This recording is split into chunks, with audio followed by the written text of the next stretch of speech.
Ladies and gentlemen, welcome to the Talk Green to Me podcast, powered by Neighbors Credit Union, the podcast where we explore the ins and outs of financial literacy and how to make money work for you. So I've been thinking a lot about our first episode. Great conversation, but I have something on my mind, and it's about mortgage.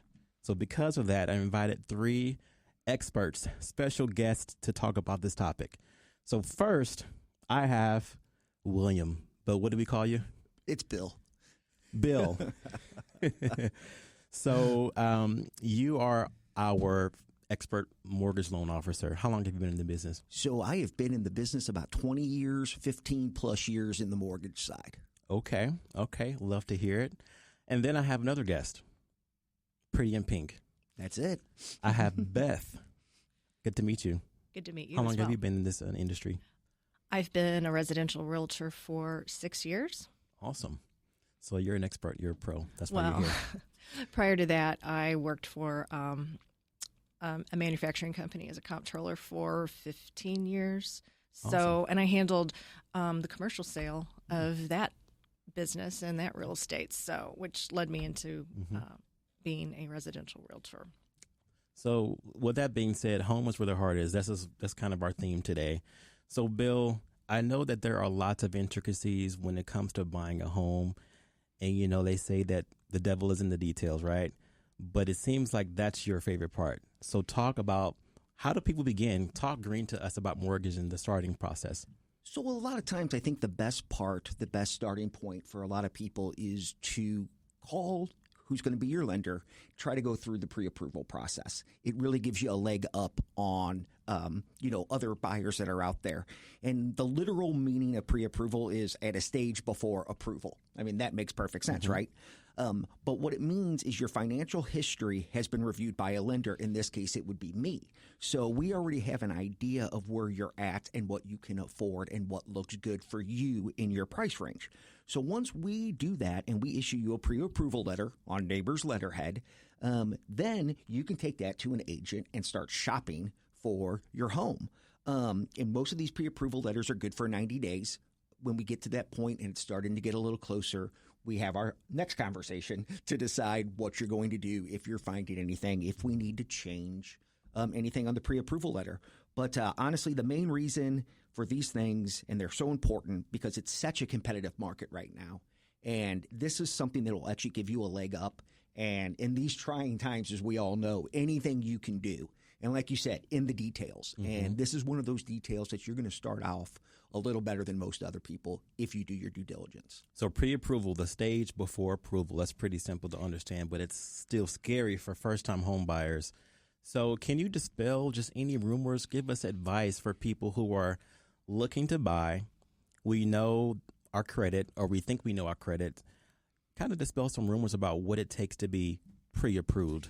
Yeah, it's really surprising. And, it goes back to those, kind of the old adage of, there are no silly questions. And I really want people to take that away from this is make that call. That's what we're there for. We're happy to help you with those questions. And, with everybody's experience, we've heard them all. The silliest of silly. And I mean, honestly, it's not even batting an eye. So don't ever feel embarrassed about that. And that also kind of rolls into, there's a misconception with a lot of loans. Like, for instance, a conventional loan. Normally that's for somebody with a little better credit. Maybe they have more flexibility with their income and expenses, a little more fluid. But one of the big misconceptions is that people think they have to have 20% down. Yes. For conventional. That is just not true. Okay, thank God, because I don't have it right now. Exactly. And I don't really know where that nasty rumor started. Okay. But it's been around forever. Yeah. And I mean, literally, with good credit and ample reserves, you can do 3%, as little as 3% on a down payment. I mean, that is, take that away from the 20. I mean, that's astronomical. Very much so. I mean, making the call, I really appreciate that, because I think the first step to getting over our fear is to simply ask those questions. And I'm glad you said that there's no simple or stupid questions, because it's foreign to us, right? We don't know. We've never bought a house before, or it's been quite a few years for our second purchase. So I like that. So can you talk about some of the terms that sound like Greek to me? Yeah. or to others. So, you hear FHA or VA conventional. What does all that mean? Okay, so we'll jump in with the VA. This is a great product. It is for any active or current military service member. Okay. So this isn't one that I can go out and get, or you can go out and get. You actually have to be an active or former service member. But what's great about it is a lot of times this is the least expensive option of the big three. And one of the great things about this as well is there is no mortgage insurance requirement with a VA loan because it's backed. Okay. I mean, for our veterans, God bless them. And I mean, anything we can do, to help. And this is such a great option for them. And then if you want to talk about, we touched a little bit on the conventional, the 20% down misconception. A conventional is probably a lot better for somebody, that we would say is in the good credit range. And they kind of have their stuff together. They have good flexibility. They know what they're spending on income and expenses. They kind of have a big grasp on that. Sometimes that's a little better for someone. And then you also, obviously, you have the FHA loan. This is someone who might not have the best credit in the world, and maybe not a whole lot to put down for a down payment. Don't let that discourage you. I mean, there are programs out there literally for almost everyone. What does that stand for, by the way? It's the Federal Housing Administration. Okay. And again, like I said, this is a lot of times where you would almost call like an entry level, starting point for a lot of times. And people will call and think that that's all they approve for too. So again, I go back to the conversation. I love to have these conversations with people because I think at the end of the day, we're all problem solvers, and that makes us feel great. And, to help somebody through the process, I say make that phone call. I'm old school. I like to talk on the phone. I like to talk in person. Good. I'm gonna call you now. Yeah, absolutely. I mean, there are older folks that are all about in person, and then there are younger folks that they're good with a text. Took me a little while to get used to that. So talk green to me, Bill. You gave us some do's, and you can continue to talk about that. But what are some red flags? What are some don'ts for us that are just getting started, just curious about the process, all that? Yeah, so these are kind of interesting because of some of them are just very common sense, but again, we're talking about trying to take somebody down at start at step one and move forward. So these are the kind of things that you may think, oh yeah, that makes sense, but just there's big things about these. Like for instance, this seems simple: don't bounce any checks. Got it. Check. Yeah. Don't have any accounts, really go into negative balance for any real length of time. Okay. This is one that's kind of interesting. Don't make any real large deposits other than like your payroll. That makes sense, because what's going to happen is they're going to kind of want to track where these deposits come from. Pretty simple normally. Sometimes not so much. Julius, if you give me a gift of money, then I have to take it back to your bank to prove that you wrote it to me. It cleared your bank to come through our credit union and clear. Okay. So there are some of those, those little hiccups that you could save yourself. It goes back to, we always tell people, don't go out and apply for something else while you're in the process.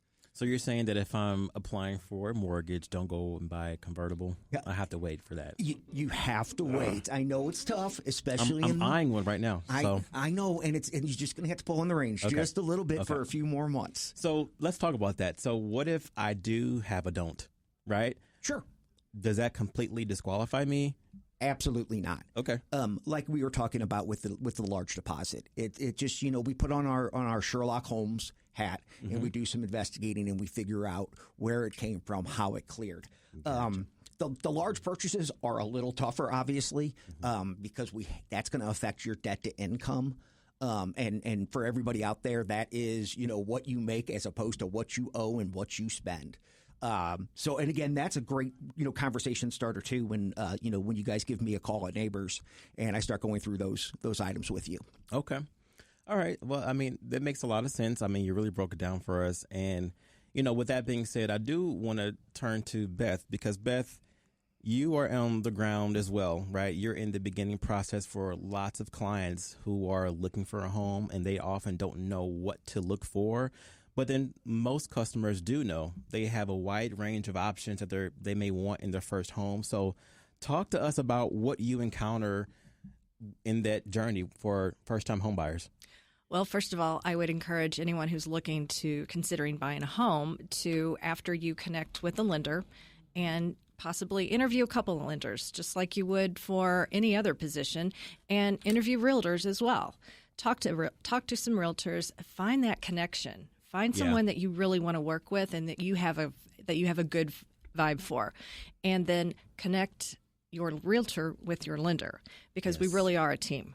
Yes. We're all a team on this together, the buyer, the lender, and the realtor. So it doesn't happen by itself. It doesn't happen in a vacuum. You have a team, whether they work for the company or not. You have a village, essentially. Exactly. We really do. And so, if you choose to work with Bill, then connect Bill and I. Sure. That is something that you have to allow Bill and I to talk. As the buyer does have to give approval for us to talk and discuss, your situation and where you need to be, and discuss your budget.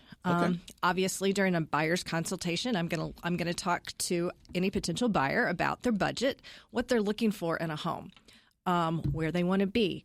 Usually, in a buyer's consultation, I will ask my buyer or buyers, to let me know those 3 to 5 gotta haves, things that I absolutely do not want to have, and 3 to 5 things that maybe you're flexible on.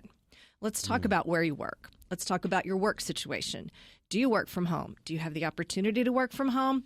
We're going to ask a whole lot of questions and find out exactly where's a good fit for you. Where do you live now?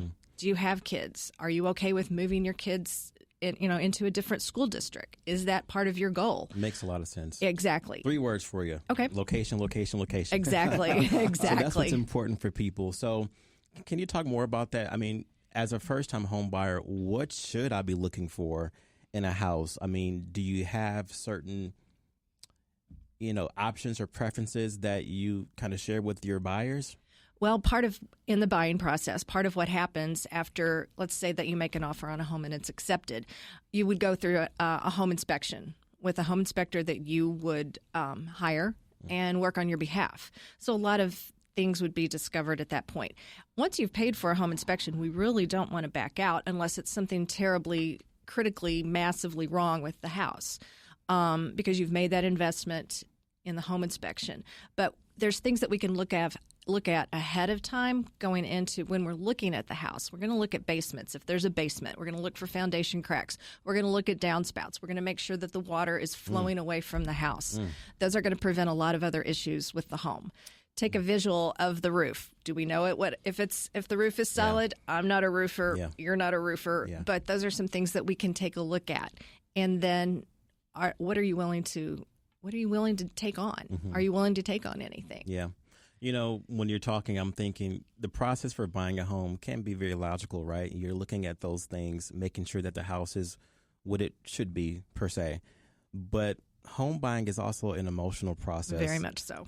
I mean, we're tied to this huge investment. So how do you navigate through that with your buyers, the emotional toll that it could take for looking through 10, 20, 30 houses, within 2 or 3 months? How do you handle that?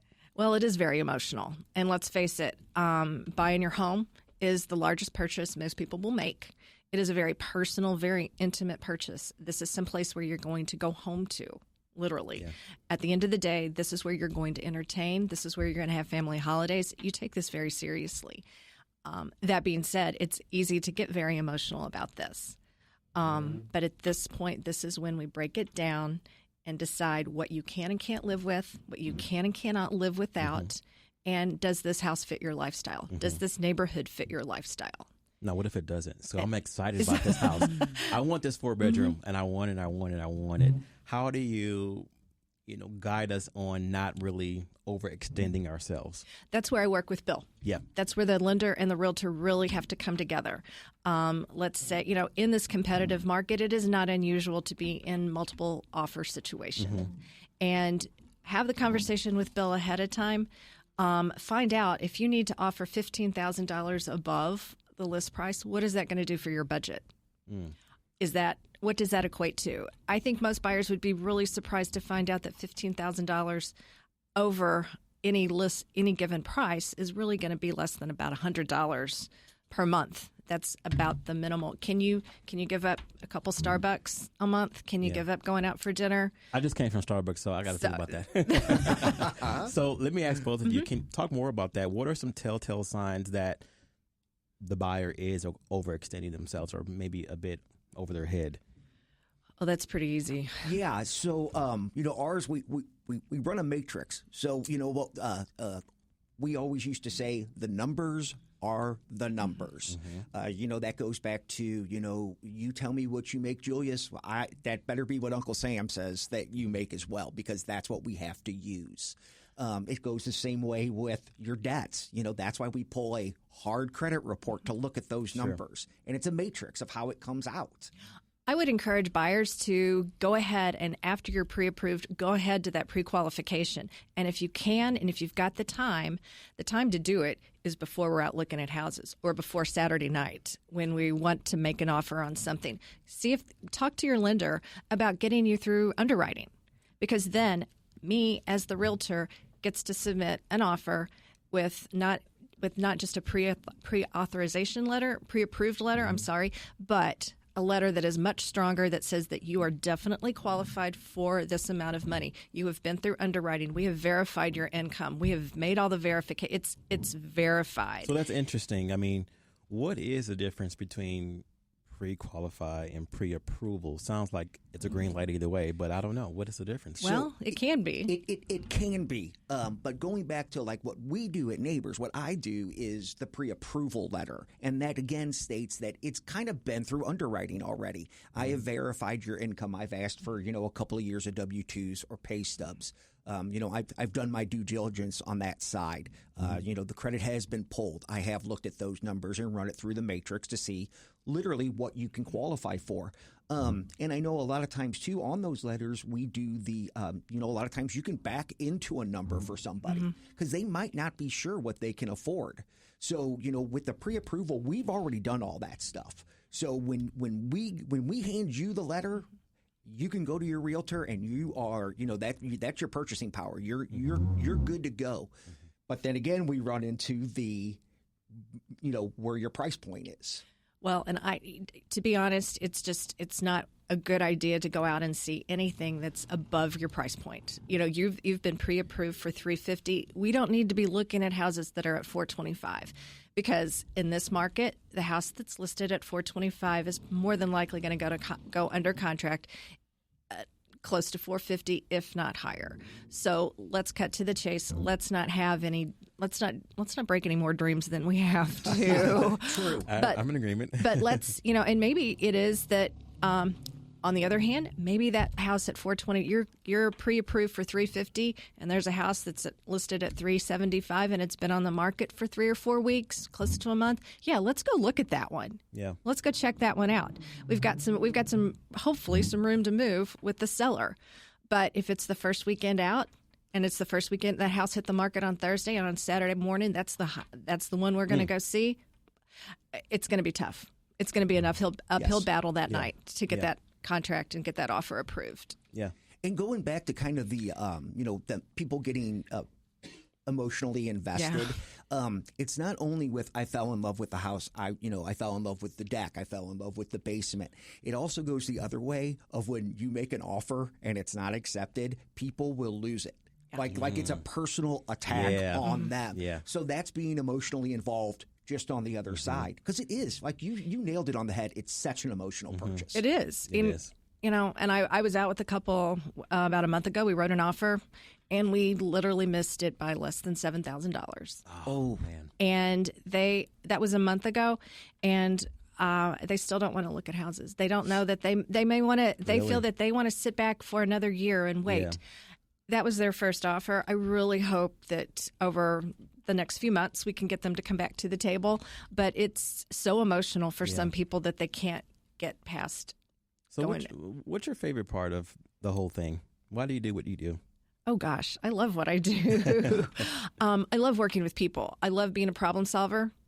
Yeah. I love every transaction is different. Every couple is different. Every house is different. It's a great deal of variety. It's very, very fulfilling.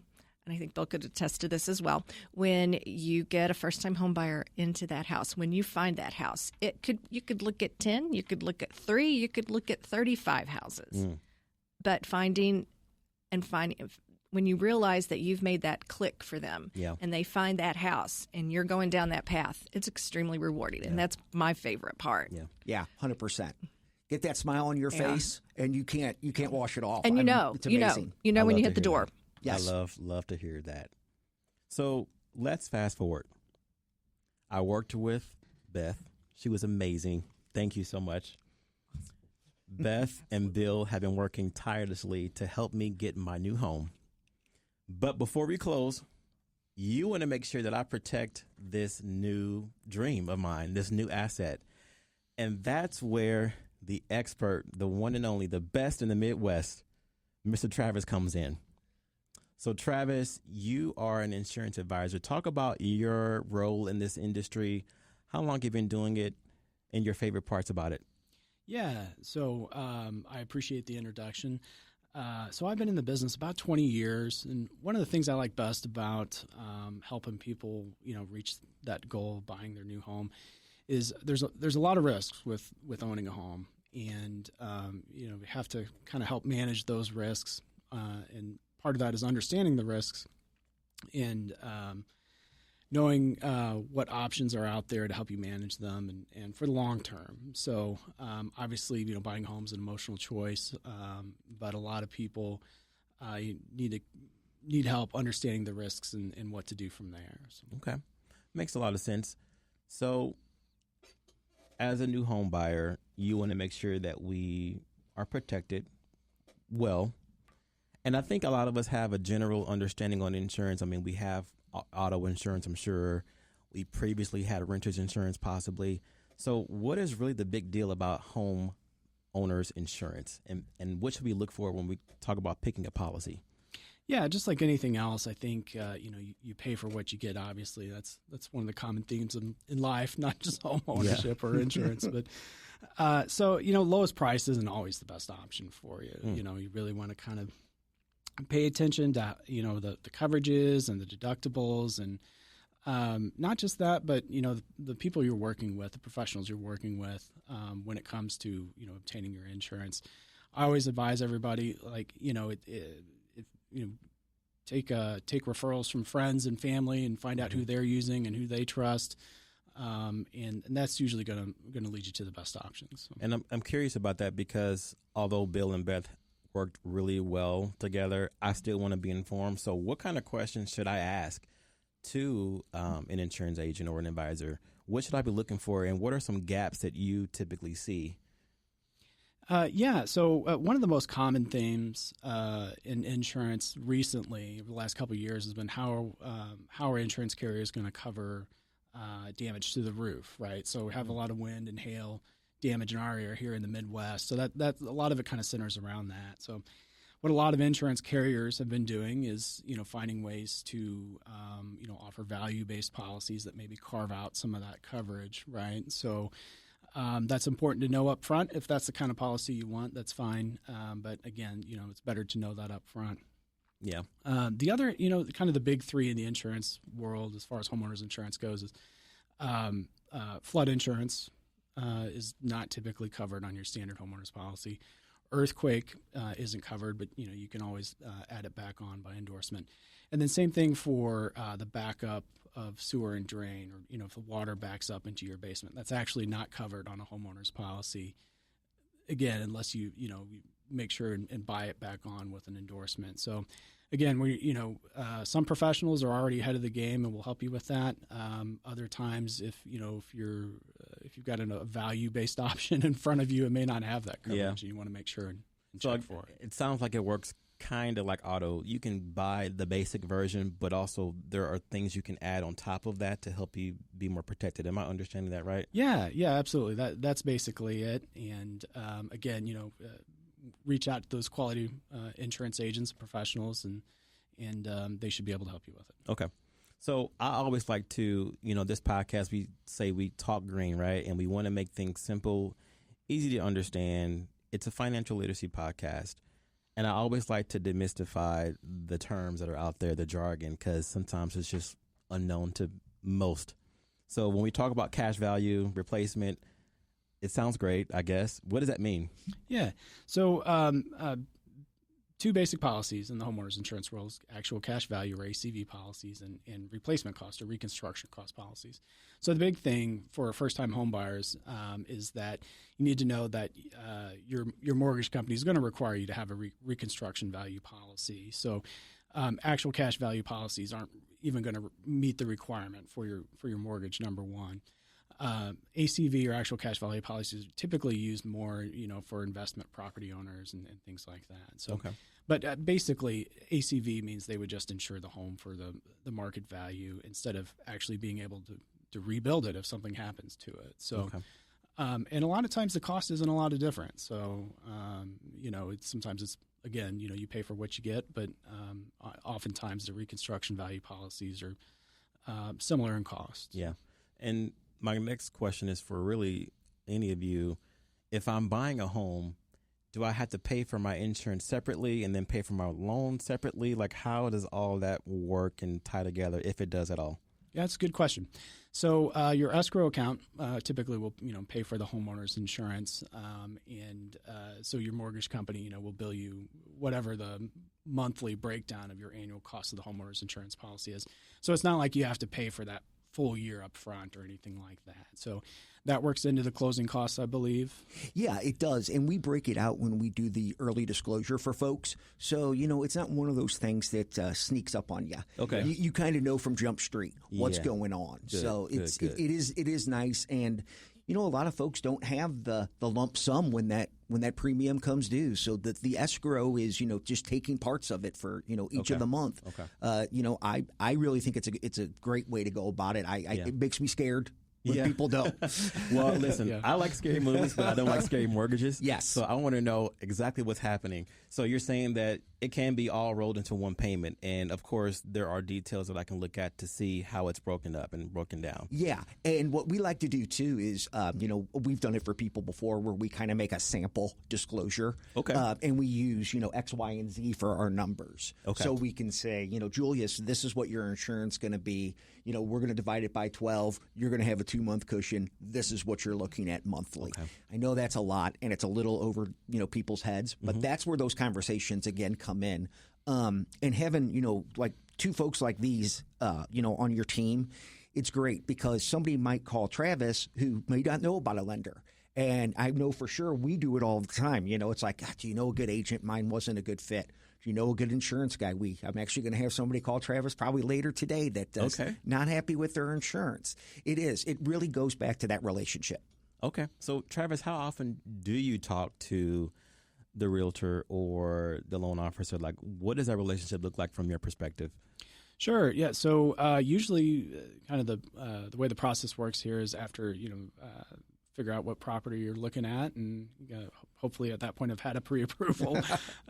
Usually, once you got a property picked out, the either mortgage or the real estate agent will introduce you to me, and we'll have a conversation about the property and the different insurance aspects of it, and conversation about what you like about maybe your current insurance policy, what you'd like with a new insurance policy, and then we try to package it together for your auto insurance to obviously save as much money as possible, right? That's what everybody's trying to do. So that's usually a quick conversation just to get an idea of, again, what you like about your insurance or would like with a new insurance program, and go from there. So based on your expertise, what are some pieces of advice you can give first-time home buyers? Yeah. So again, I'd reiterate, make sure you're working with people that you trust and have a good background, are going to do the right decisions for you. I think that's key, whether it's a insurance agent, real estate agent, or a mortgage person. So Okay. So I have the trifecta here. I have Bill, Travis, and Beth. Really quickly, where can we find you? How can we contact you for this process that we may embark on? Well, you can contact me at Beth Muckerman with Worth Clark Realty. My cell number is 314-452-4891. I always answer my phone, so Okay. give me a call. Okay. Yeah, and I'm Bill Halsey. I'm at Neighbors Credit Union once again. You can reach me at my office at 314-892-5400, extension 12111. And you can go on Neighbors and look me up and get my email address too, and then we can start that process. Awesome. Travis. Yeah, so Travis Johnson with Thomas Insurance Advisors. You can reach me on my cell at 636-849-6000. Awesome. I really appreciate that, just because this conversation has been incredibly helpful. I appreciate the honesty and the transparency, because it can be tough to take all in when you're starting this brand new. But just for everyone that's listening, if you're buying a home for the first time, if you're just dreaming about it, I think the theme is you're not alone. There's always going to be a village or a team that you can build and rally together to help you throughout this process. There are experts ready to walk with you, and tools like this podcast, these experts are here to help, because it's not easy being green, but if you talk about it, it can be. So thank you all for listening. Until next time.